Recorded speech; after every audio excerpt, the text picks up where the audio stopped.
Halo semua, selamat sore ya. Selamat malam kalau di Indonesia ya. Eh, Ilmu ekonomi pada hari-hari ini sudah banyak dikuasai oleh aliran yang disebut sebagai neoklasik gitu ya.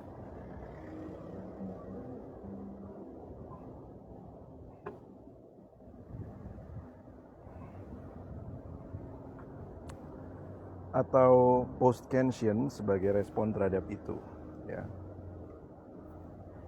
Aliran neoklasik tentunya adalah anak cucu dari Adam Smith yang bersandar pada kekuatan mekanisme pasar.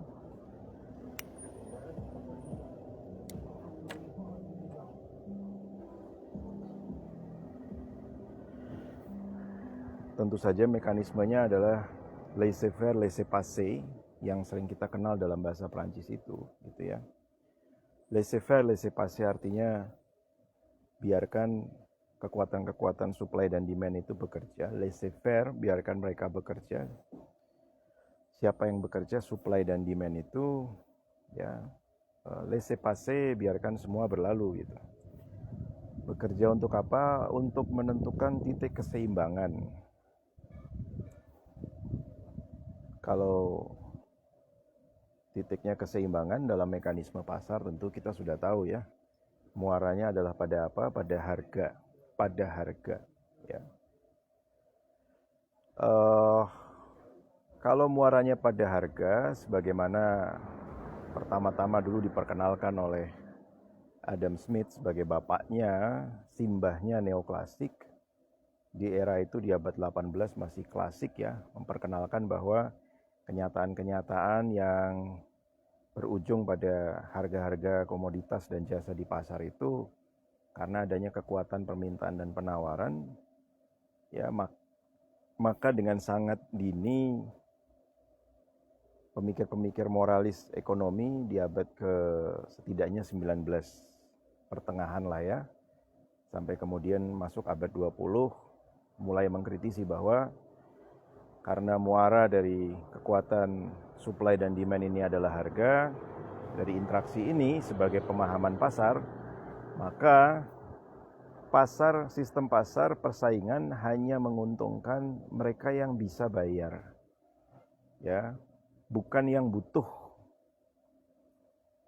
Karena ujungnya adalah pembentukan harga, sehingga kerap menjadi perdebatan jangan-jangan tidak ada moral pasar itu gitu.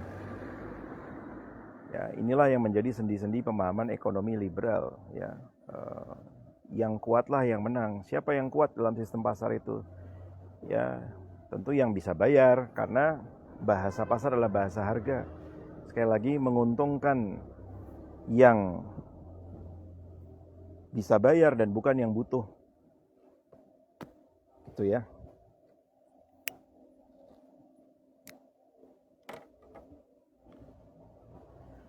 Nah, siapa tokoh-tokohnya neoklasik ini? Kalau zaman klasik dulu adalah Adam Smith, kemudian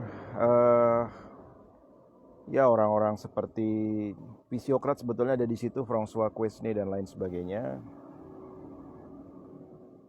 Ya, lalu di abad 19 ada Alfred Marshall, di mana ekonomi menjadi semakin kukuh, menjadi suatu keilmuan, dan istilah economics awalnya mulai semakin diperkenalkan. Lalu Arthur Pigou, David Ricardo, Malthus dan lain sebagainya. Itu tokoh-tokohnya ya.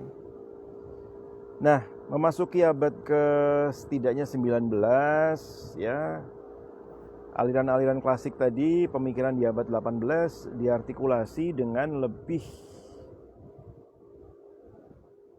berangkat pada perasaan bahwa saya melihatnya ya pada mazhab pasca Inggris ya, di Eropa terutama di Austria dan Jerman, orang semakin berpikir bahwa ekonomi akan dijadikan suatu ilmu tersendiri gitu.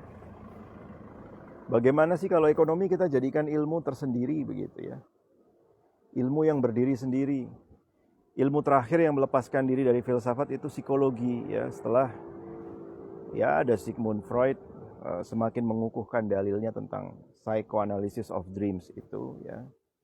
Bahwa manusia punya ego, id, super ego ya, alter ego. Kemudian juga ada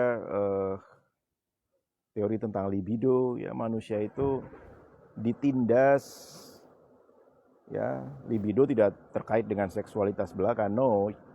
Libido dalam teori Freud itu, dalam Freudian psychology adalah nanti diteruskan oleh Carl Jung ya.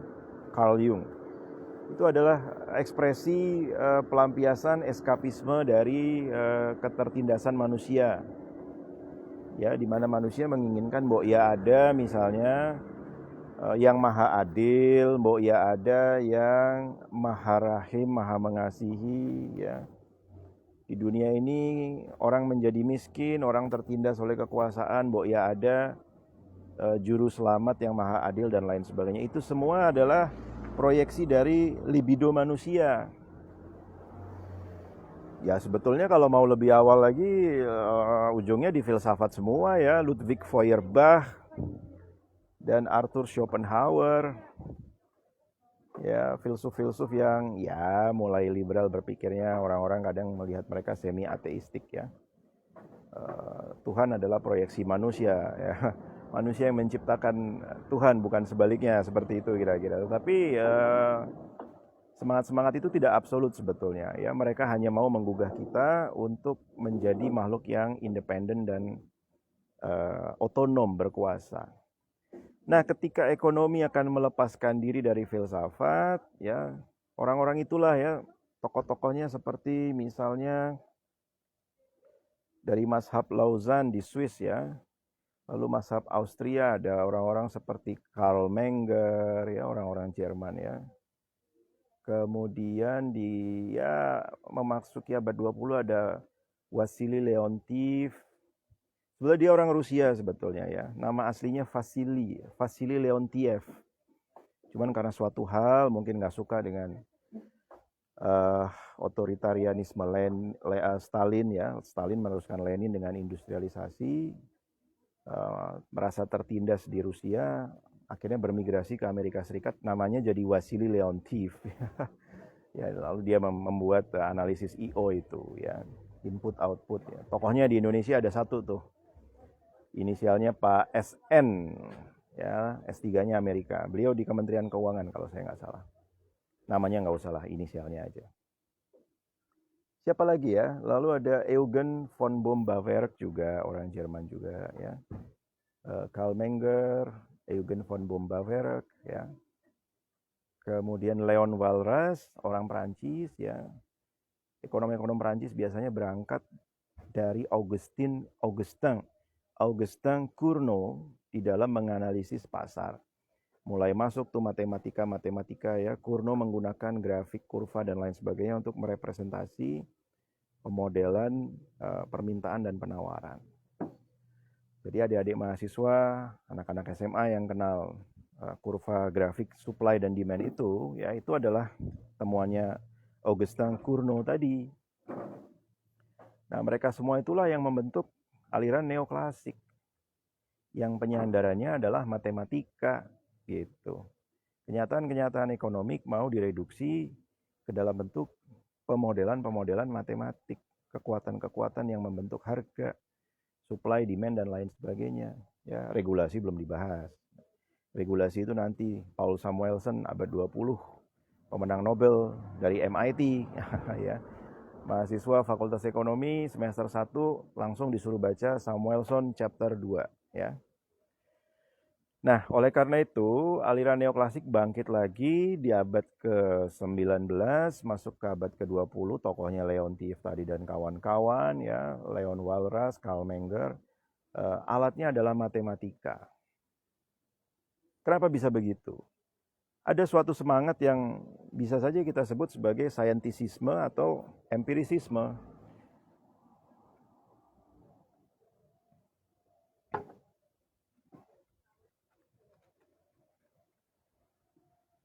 Ya, empirisisme inilah yang di Inggris itu dalam abad ke-18 juga gitu. Karena revolusi industri, ilmu pengetahuan berkembang sangat pesat sebagai respon terhadap zaman kegelapan di Eropa di masa lalu, ya, di mana agama sangat dominan gitu ya. Ini di belakang saya gereja Saint-Pierre de Kéroa di kota Limoges di Perancis ya. Ya, di era itu agama sangat dominan, jadi bangsa kalau agama masih jadi variabel utama, bukan agama salah. Ya, faith itu bisa berjalan kok dengan sains ya. Anda mau beriman pada Tuhan, berimanlah, nggak apa-apa gitu ya. Nah, tetapi harus diterangkan dengan kemampuan-kemampuan manusia menjelaskan berbagai kenyataan indrawi, ilmiah gitu ya. Itu sendinya empirisisme yang akhirnya membentuk penyandaran pada sains pengetahuan di situ. Seperti kata Santo Thomas Aquinas ya, fides quaerens intellectum. Fides quaerens intellectum juga dari Aristotle sebetulnya, berangkatnya sama di era Yunani. Ya, sejauh itu mungkin iman mau mencari penjelasan dari akal gitu. Ya. Fides itu iman, keyakinan. De la foi dalam bahasa Perancisnya. Jadi fides quaerens intellectum, intellectum artinya akal budi, atau Vernunft bahasa Jermannya, atau Verstanden, pemahaman kalau bahasanya Immanuel Kant. Sejauh itu mungkin iman mau mencari penjelasan dari akal budi. Ya, jadi sains itu menemani iman, ya.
Oke, kembali ke abad 16 dulu kita. Lonceng gerejanya bunyi biasanya. Ini doa Agnus Dei ya. Doa malaikat Tuhan dalam agama Katolik kalau saya tidak salah gitu.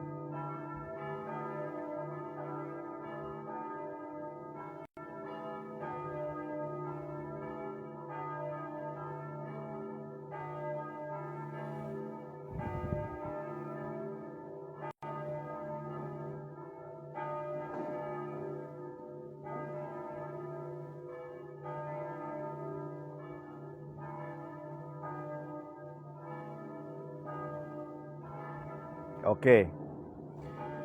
Jadi karena hadirnya empirisisme, sains dan pengalaman indrawi jadi yang utama di dalam pencerapan atau pemahaman atas suatu realitas gitu. Nah, alatnya apa? Alatnya ilmu pengetahuan tadi, sains ya. Salah satunya matematika ya. Pada beberapa orang metafisika ditolak ya karena penyandaran yang sangat absolut pada positivisme. Ya, orang kalau penyandarannya sudah absolut pada positivisme ya menolak pengandaian-pengandaian yang sifatnya metafisis. Nah, salah satunya matematika gitu ya. Nah, akibatnya apa ya? Sekalipun Immanuel Kant mengatakan dalam Kantian mekanisme atau filosofi bahwa pengetahuan juga bisa a priori, tetapi ada ketidaksadaran yang sangat halus bahwa orang bersandar pada yang masuk akal, pada yang logis, pada rasionalisme. Ya, Eropa masuk rasionalisme sedikitnya di abad 16 tadi ya, seiring dengan reformasi Protestan, tetapi di ranah filsafat ada seorang filsuf Prancis yang namanya René Descartes itu. Bacanya Descartes ya, jangan Descartes gitu. Ya, Descartes, René Descartes ya. Jean-Paul Sartre, dibaca Sartre, jangan Sartre ya. Ada profesor filsafat di Bandung yang ngomongnya masih Sartre, masih Descartes gitu. No, jangan begitu. Baca Descartes atau Sartre. Nah, jadi begitu penyandarannya ilmiah, alatnya juga positivisme. Dan karena rasionalitas yang dibangun oleh René Descartes sejak abad 16 tadi, filsuf Prancis ya, semboyannya kita udah tahu dalam bahasa Latin, cogito ergo sum. Saya berpikir maka saya ada gitu. Akibatnya apa? Di abad ke-18 ketika para ekonom Jerman dan Prancis tadi, Augustin Cournot, Leon Walras, Karl Menger, Eugen von Bombawerk dan lain sebagainya ngumpul di Mazhab Lausanne dan Austria School of Thoughts, mereka beranggapan bahwa kalau ekonomi mau jadi ilmu tersendiri ya, ini ilmu tentang apa sih gitu ya. Arthur Pigou di masa lalu Adam Smith dikumpulkan semua karya-karyanya, David Ricardo juga. Ini tentang apa sih ya? Oh, tentang harga permintaan, harga barang, apa yang membentuknya. Ya, teori labor theory of value dari Adam Smith dikumpulkan lalu dimatematikkan ya. Pemahaman bahwa sesuatu itu belum jadi ilmu yang kukuh kalau belum bisa dimatematikkan, dan baru sekedar filsafat, baru sekedar falsafah, wacana.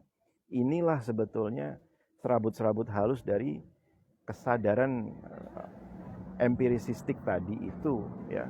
Atau Anda boleh saja bilang itu subconscious, di bawah kesadaran, tapi halus sekali dalam masyarakat Eropa. Nah, akhirnya menjadilah ekonomika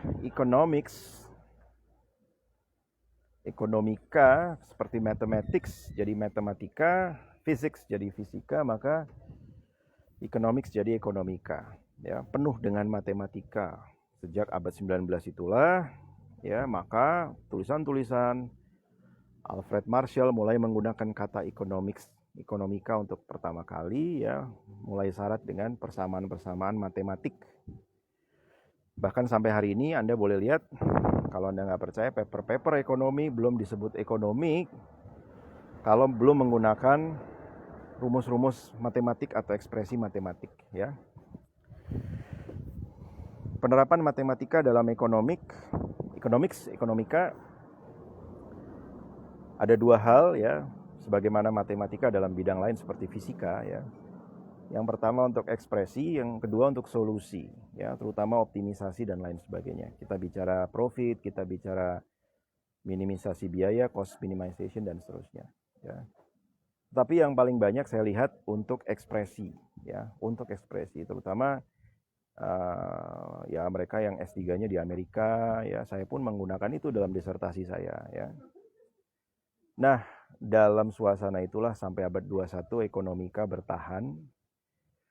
Ya, isinya matematika semua. Akibatnya apa? orang yang bukan ekonom, tidak paham ekonomika, tapi ambil sekolah ekonomi misalnya, ya bisa saja lulus gitu. Karena sekedar ngerti dan bisa matematika. Ya.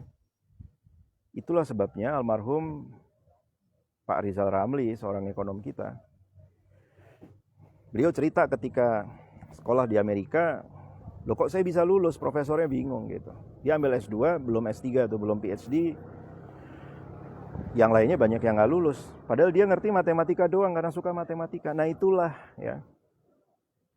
Dalam podcastnya bersama Akbar Faisal, Pak Rizal Ramli cerita profesornya bingung.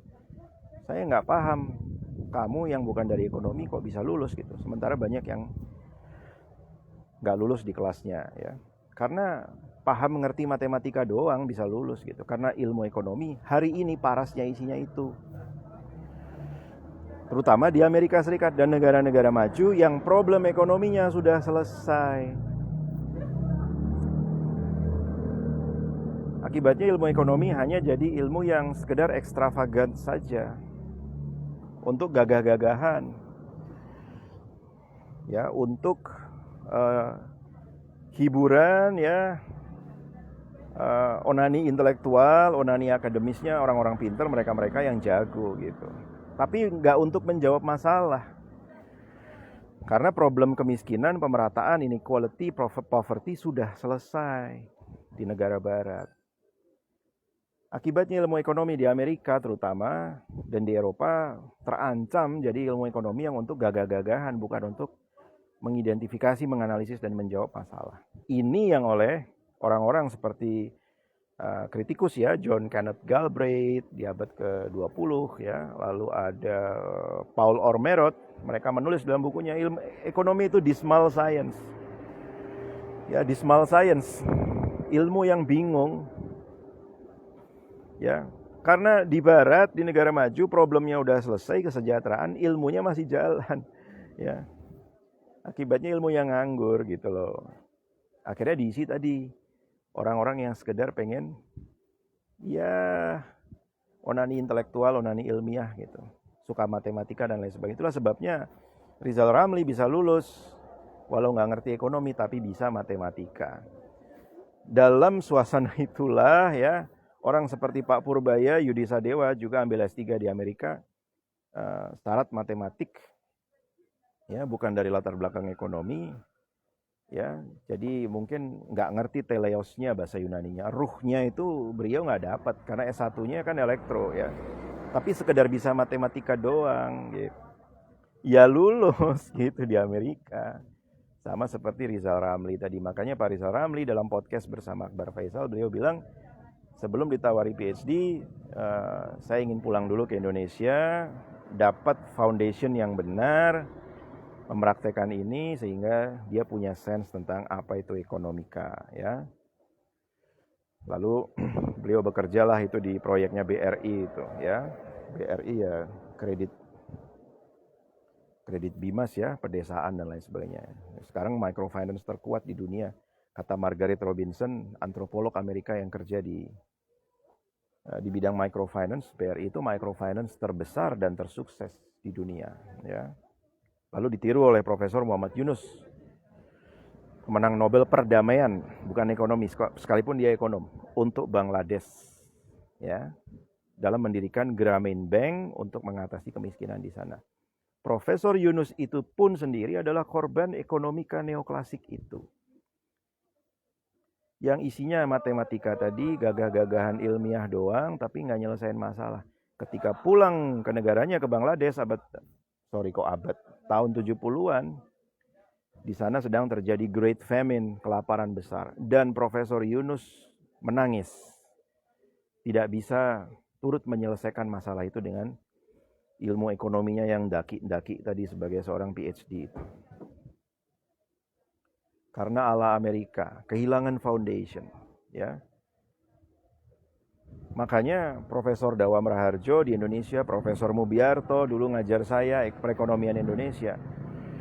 Ya, beliau berujar bahwa tidak ada ilmu pengetahuan yang bebas nilai. Ya. Jadi ekonomi itu sendiri harus bekerja sama dengan ilmu-ilmu lain sebagai foundation untuk memahami masyarakatnya dan problem ekonominya. Harus bekerja sama dengan antropologi, harus bekerja sama dengan sosiologi, dengan sejarah, dengan matematika.